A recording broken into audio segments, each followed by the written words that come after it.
الحمد لله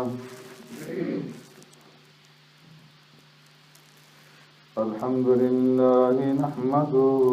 ونستعينه ونستغفره ونؤمن به ونتوكل عليه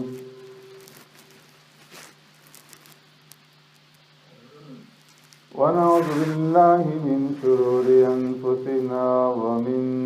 سيئات أعمالنا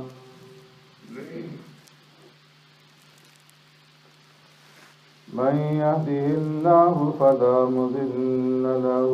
ومن يضلله فلا هادي له ونشهد أن لا إله إلا الله وحده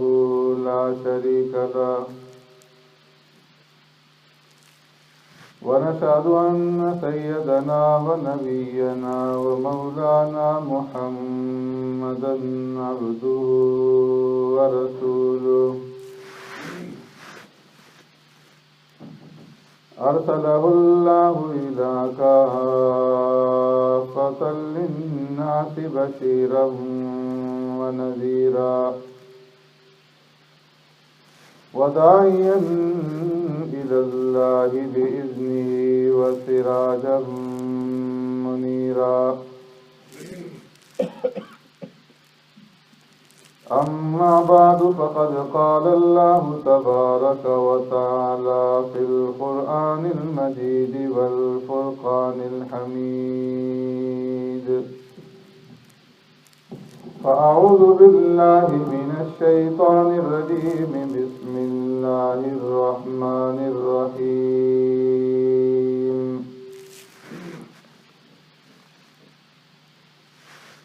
الذي جعل لكم الأرض فراشا والسماء بناء وأنزل من السماء ماء فأخرج به من الثمرات رزقا لكم فلا تجعلوا لله أندادا وأنتم تعلمون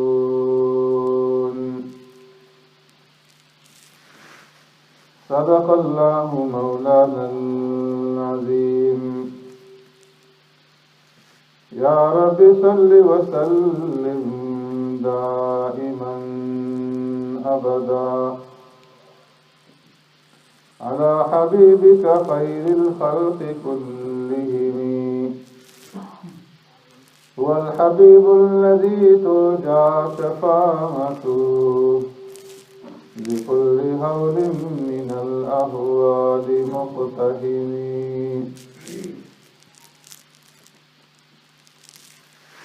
الذي جعل لكم الارض فراشا وہ ذات جس نے بنایا تمہارے لیے زمین کو فرش والسماء بناء اور بنایا آسمان کو چھت وانزل من السماء ماء اور اتارا آسمان سے پانی فأخرج به من الثمرات رزقا لكم پس نکالے اس پانی کے ذریعے سے پھلوں میں سے رزق تمہارے لیے فلا تجعلوا لله اندادا پس نہ ٹھہراؤ تم اللہ کے لیے شریک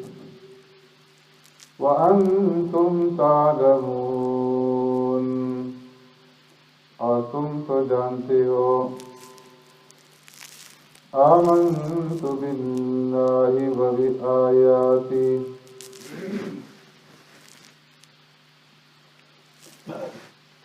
میرے محترم دوستوں بزرگوں بھائیوں گزشتہ جمعہ میں اس آیت کریمہ میں اللہ رب العزت نے جن آفاقی نعمتوں کا ذکر فرمایا ہے ان میں سے 2 نعمتوں کا ذکر کیا گیا تھا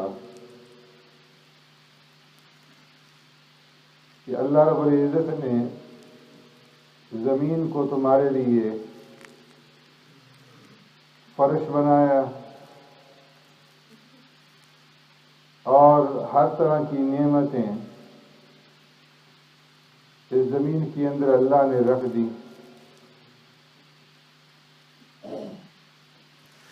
والسماء بناء، اور دوسری یہ کہ اللہ نے آسمان کو چھت بنایا اور بغیر عمد اور بغیر ستونوں کے اتنے عظیم الشان چھت کو قائم فرمایا.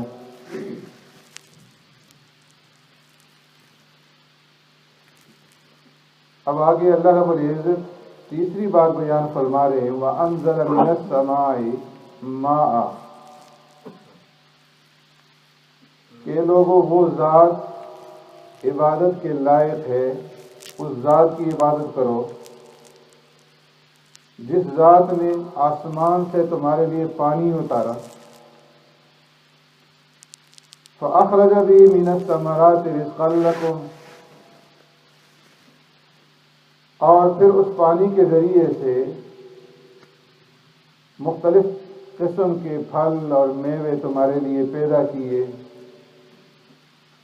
جو تمہارا رزق ہیں اور تم انہیں کھاتے اور پیتے ہو. تو یہ اللہ رب العزت کی تیسری صفت بیان فرمائی اس آیت میں کہ اللہ نے آسمان سے پانی اتارا. بظاہر بارش کا نزول، پانی کا اترنا بادلوں سے ہوتا ہے، اور اللہ نے یہاں پر آسمان کا ذکر کیا. فرمایا کہ یہاں پر سما کا ذکر کرنا یہ منافی نہیں ہے اس بات کے کہ بارش کا نزول بادلوں سے ہوتا ہے، اس لیے کہ جو بھی اوپر سے نیچے چیز آتی ہے تو یہ کہا جاتا ہے کہ یہ آسمان سے آئی. تو اللہ رب العزت نے قرآن کریم کے اندر بھی اس کا ذکر کیا. افرأیتم الماء الذی تشربون اانتم انزلتموہ من المزن ام نحن المنزلون، بھلا دیکھو تو وہ پانی جس کو تم پیتے ہو، انتم انزلتموہ من المزن، کیا تم اتارتے ہو اسے بادلوں سے، ام نحن المنزلون، یا ہم ہیں اتارنے والے اس کو. وانزلنا من المعصرات ماء ثجاجا، دوسرے مقام پہ فرمایا کہ ہم نے بدلیوں سے پانی کو اتارا جو پانی سے بھری ہوئی تھی. تو فرمایا کہ اللہ وہ ذات ہے کہ جس نے آسمان سے تمہارے لیے بارش اتاری، پانی اتارا، اور پھر اس پانی کے ذریعے سے فَأَخْرَجَ بِهِ مِنَ الثَّمَرَاتِ رِزْقًا لَكُمْ، تمہارے لیے رزق زمین سے پیدا کی. پانی کے اندر اللہ نے وہ خاصیت رکھ دی اور زمین کے اندر اللہ رب العزت نے وہ کیفیت پیدا فرما دی کہ دونوں کے ملاپ سے طرح طرح کی نعمتیں زمین سے پیدا ہونے لگی. اور اللہ نے ان تمام چیزوں کو تمہارے لیے رزق بنا دی.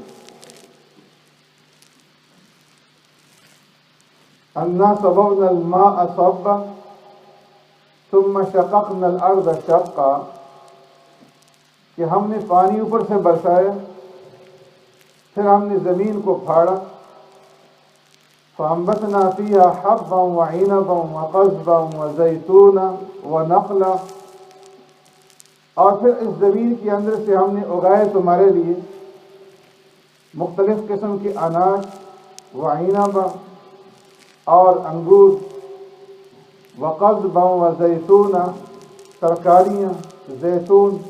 ونخلا کھجوریں، وحدائق غلبہ، اور طرح طرح کی گنجان باغات اور چارہ، متاع لکم ولانعامکم، تمہارے فائدے کے لیے اور تمہارے جانوروں کے فائدے کے.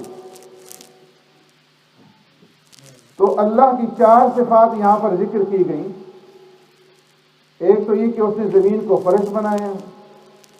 دوسرے آسمان کو چھت بنایا، تیسرے آسمان سے پانی اتارا، اور چوتھا زمین سے تمہارے لیے رزق کو پیدا کیا. ان 4 صفات کو جو اللہ کی ذکر کی گئی، اس کے وجود کے اوپر، اس کی قدرت کے اوپر اور اس کی طاقت کے اوپر دلالت کرتی ہے. اور سبق یہ دیا جا رہا ہے کہ اس ذات کی عبادت کرو جو ان صفات کا مالک. یہ کسی انسان کی یا کسی اور مخلوق کے اندر یہ صفات نہیں پائی جا سکتی. اور انسان کی سعی کا، انسان کی کوشش کا، انسان کی محنت کا اس کے اندر کوئی دخل نہیں. پہلے جو 3 صفات ہیں اس میں تو سرے سے انسان کی عمل دخل کا کوئی بھی قائل نہیں ہو سکتا. کوئی کتنا ہی بے وقوف اور کوئی کتنا ہی احمق انسان ہو، وہ اس بات کا دعویٰ نہیں کر سکتا کہ زمین کی پیدائش میں، آسمان کی پیدائش میں اور پانی کے اتارنے میں انسان کا یا کسی اور مخلوق کا عمل دخل ہے. اس لیے کہ ساری کی ساری چیزیں انسان کی پیدائش سے اور انسان کے وجود میں آنے سے پہلے ہی اللہ نے پیدا فرما دی. انسان ابھی وجود میں نہیں آیا تھا کہ زمین کا فرش موجود تھا، آسمان کی چھت موجود تھی، اور برق و باران کا یہ سلسلہ موجود تھا. تو اس لیے ان 3 صفات میں تو فرمایا کسی کو شک نہیں ہو سکتا. لیکن جو چوتھی صفت ہے فَأَخْرَجَ بِهِ مِنَ الثَّمَرَاتِ رِزْقًا لَكُمْ، یہاں پر کسی انسان کو دھوکہ ہو سکتا ہے کہ دیکھو زمین کے اندر سے جو غلہ اور اناج نکلتا ہے، جو پیداوار ہوتی ہے، تو اس میں انسان کے عمل کا بھی دخل ہے. انسان کی محنت اور انسان کی سعی بھی اس کے اندر دخل رکھتی ہے کہ انسان زمین کو کھودتا ہے، زمین کے اندر ہل چلاتا ہے اور اس کے اندر کھاد ڈالتا ہے، اس میں بیج ڈالتا ہے، اس کو نرم کرتا ہے اور پھر اس کی حفاظت کرتا ہے. تو قرآن کریم کی دوسری آیت کریمہ نے اس کی بھی تردید کر دی کہ جو زمین سے پیداوار ہو رہی ہے اس میں بھی انسان کا کوئی دخل نہیں سوائے اس کے کہ جو ابتدائی مراحل ہیں، زمین کو کھودنا، ہل چلانا اور زمین کو نرم کرنا، اس میں انسان کا صرف اتنا عمل دخل ہے کہ وہ زمین کو نرم کر دیتا ہے تاکہ زمین سے نکلنے والی جو کومپل ہے اس کے راستے میں رکاوٹ کوئی نہ ہو. لیکن اس نے جو زمین کے اندر بیج ڈالا، اس بیج کو حفاظت سے زمین کی تہہ کے اندر رکھنا، اس کو پھاڑنا، اس کے اندر سے کومپل کا نکالنا اور پھر اس نرم و نازک کا منو مٹی کو پھاڑنا اور اس کا نکل کر کے اس کے اوپر پھر جو ہے مختلف قسم کے پھولوں کا اگنا، پتیوں کا لگنا، اس کا تناور درخت بننا، اس کے اندر ثمرات اور میووں کا آنا، اس میں انسان کا کوئی عمل دخل نہیں، بلکہ یہ سارے کے سارے کام رب العالمین کے ہیں، رب العزت کے ہیں. تو اس لیے 4 باتیں معلوم ہو گئی کہ یہ 4 صفات اللہ کی ہیں کہ زمین کو پیدا کیا، فرش بنائے اور آسمان کو چھت بنائے. جس طرح انسان کی ماں وہ ہے کہ جس کے بطن سے انسان پیدا ہوتا ہے 9 مہینے وہاں قیام کرنے کے بعد، اسی طرح یہ زمین انسان کی ماں ہے. منہا خلقناکم وفیہا نعیدکم، اس زمین سے ہم نے تمہیں پیدا کیا اور اس زمین کی طرف ہم تمہیں پھیر دیں گے، لوٹا دیں گے. اس زمین کے اوپر آنے کے بعد مختصر سا وقت انسان زمین پہ گزارتا ہے تو اللہ نے ساری نعمتیں، ساری ضروریات انسان کو مہیا کر دی. تو فرمایا کہ حالانکہ یہ دنیا کیا ہے؟ دنیا سجن المؤمن، مومن کے لیے قید خانہ ہے. اور باوجود قید خانہ ہونے کی اللہ نے اتنی نعمتیں انسانوں کو عطا فرمائی. تو یہ انسان سوچے کہ جو جنت ہے اور جو ہمیشہ کا اس کا ٹھکانہ ہے، وہاں پر اللہ اس کو کیا کچھ عطا فرمائے. اللہ قادر تھے کہ اس زمین سے بغیر انسان کی اس محنت کے، جو تھوڑی بہت وہ محنت کرتا ہے، اس کے بغیر ہی سب کچھ اگا دے. لیکن اللہ نے ایسا نہیں کیا، کچھ انسان کے حوالے کیا کہ وہ ہل چلائے، زمین کو نرم کرے، بیج ڈالے، کھاد ڈالے، گوڈی کرے، پانی لگائے، تاکہ اس انسان کو یہ معلوم ہو جائے کہ دنیاوی جو نفع ہے اس کو حاصل کرنے کے لیے بھی اس کو محنت کرنی پڑتی. تو آخرت کا جو دائمی نفع ہے وہ بغیر محنت سے کس طرح سے حاصل ہو سکتا؟ تو اس دائمی نفع کو حاصل کرنے کے لیے بھی محنت کی ضرورت ہے کہ انسان اس دنیا میں محنت کرے آخرت کے لیے. امام راضی رحمۃ اللہ تعالی علیہ فرماتے ہیں کہ یہ آیت کریمہ اللہ کے وجود کی سب سے بڑی دلیل ہے کہ اللہ کی وجود اور اس کی قدرت کی نشانیاں اس آیت میں بیان کی گئی کہ اللہ وہ ذات ہے الذی خلقکم، جس نے تمہیں پیدا کیا، تمہارے آباء و اجداد کو پیدا کیا اور تمہارے پیدا کرنے کے لیے تمہاری ضروریات جتنی بھی تھی ان کا پہلے سے انتظام کر دیا. زمین کا فرش بنا دیا، آسمان کا چھت بنا دیا، زمین کے اندر مختلف قسم کے رنگ بھر دیے اور مختلف قسم کی نعمتیں رکھ دی، اور آسمان سے پانی اتارا، پانی کو زمین کے اندر محفوظ کیا، اور پھر اس سے طرح طرح کی نعمتیں تمہارے لیے نکالی. تو یہ ساری کی ساری چیزیں دلالت کرتی رب العالمین کی وجود کے اوپر کہ کوئی ذات ہے جو سارا نظام چلا رہی ہے. قرآن کریم کا جو اسلوب ہے، جو طرز بیان ہے، وہ ایسا ہے کہ اللہ کی وجود اور اللہ کے تعارف کے بارے میں جب قرآن بیان کرتا ہے تو فلسفیانہ انداز میں اور منطقی انداز میں بیان نہیں کرتا، بلکہ سادہ طریقے سے جو باہر کی آفاق کے اندر، کائنات کے اندر نشانیاں ہیں، ان نشانیوں کو بیان کیا جاتا ہے کہ اے انسان ان نشانیوں کے اندر غور کر اور رب کو پہچان، اللہ کے وجود کے بارے میں جان. کبھی کہا جاتا ہے اس چیز کو دیکھو، اس میں غور کرو، آسمان میں غور کرو، اس کی پیدائش میں غور کرو. کبھی زمین کے اندر غور کرنے کی دعوت دی جاتی ہے، کبھی پہاڑوں میں، مختلف چیزوں کو جن کو انسان دیکھ سکتا ہے، مشاہداتی چیزیں ہیں، ان کو پیش کیا جاتا ہے کہ ان چیزوں میں غور و فکر کرو اور رب العالمین کو پہچانو. اس لیے ایک بدوی دیہاتی سے جب کسی نے پوچھا کہ رب کی کیا دلیل ہے کہ رب موجود ہے، تو اس نے کہا یا سبحان اللہ ان البار لا يدل على البعيد وان مسير الاقدام لتدل على المسير والسماء ذات ابراج والارض ذات فجاج والبحار ذات امواج الا يدل ذلك على وجود اللطيف الخبير. سبحان اللہ، اللہ کے وجود کے اوپر تم مجھ سے دلیل مانگتے ہو. ان البار لا يدل على البعيد، راستے کے اوپر جب تم دیکھتے ہو مینگنیاں پڑی ہوئی ہیں تو ان مینگنیوں کے دیکھنے سے معلوم ہو جاتا ہے کہ یہاں سے اونٹ گزرا ہے، اور جب راستے پہ پاؤں کے نشان دیکھتے ہو تو معلوم ہو جاتا ہے کہ یہاں سے کوئی آدمی گزرا ہے، اس کے پاؤں کے یہ نشان ہیں. تو پاؤں کے نشان سے آدمی کے بارے میں معلوم ہو سکتا ہے، مینگنیوں کو دیکھ کر کے اونٹ کے بارے میں معلوم کیا جا سکتا ہے. وہ سما ذات ابراج، یہ برجوں والا آسمان اور یہ راستوں والی زمین اور یہ موجوں والے سمندر. الا يدل ذلك على وجود اللطیف الخبیر، کیا یہ ساری کی ساری چیزیں اس لطیف باریک بین ذات کی وجود کے اوپر دلالت نہیں کرتی؟ امام شافعی رحمۃ اللہ تعالی علیہ سے کسی نے پوچھا کہ تم نے اللہ کے وجود کو کس طرح سے پہچانا؟ فرمایا میں نے شاہتوت کے پتے سے پہچان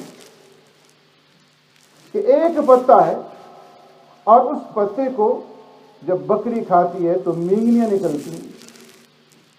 اور جب اس پتے کو ریشم کا کیڑا کھاتا ہے تو ریشم پیدا ہوتا ہے،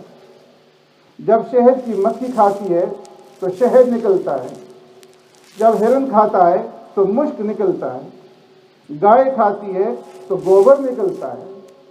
تو اس سے میں نے جان لیا کہ پتا ایک ہے، اس کی صفت ایک ہو سکتی ہے، لیکن